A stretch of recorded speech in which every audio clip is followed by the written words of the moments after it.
தமிழ்மொழி அன்னை தமிழ்மொழி ரமேஷ் அவர்கள் முன்பே ஒரு தடவை பரிசு பெற்றிருக்கிறார். இரண்டாவது தடவை அவர் பரிசு பெறுகிறார். இரண்டாவது தடவை பரிசு வருகிறார். வழக்கறிஞர். அவர் நகைச்சுவை எழுத்து என்பது இப்ப தமிழ்நாட்டில் ரொம்ப குறைஞ்சு போச்சு. அது அற்புதமாக எழுதுகிற ஒரு கலைஞர். திரைப்படத்தை பற்றி அவர் எழுதியிருக்கின்ற கட்டுரை அவ்வளவு அற்புதமாக இருந்தது. அந்த நூலுக்கு எங்களுடைய அன்பு சகோதரர் உமர் பாருக் அவர்கள் இப்போது பொன்னாடை ஓட்டி கௌரவிக்கிறார்கள்.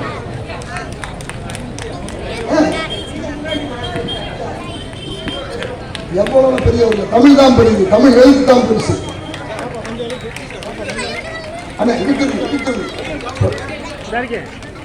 அடுத்து பரிசு தொகை வழங்கப்படுகிறது, கேடயம் வழங்கப்படுகிறது. அடுத்து சிவன் அவர்கள் ஆயத்தமாக இருக்கும்படி கேட்டுக்கொள்கிறோம். பரிசு தொகை கொடுத்துட்டீங்களா? பரிசு தொகை கொடுத்துட்டீங்களா?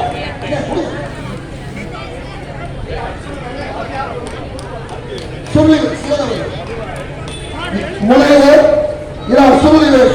தயாரிப்பாளர் செல்லை அவர்கள் வழங்குகின்ற மொழிபெயர்ப்பு நூலுக்கான இரண்டாவது பரிசு 5000 ரூபாய்.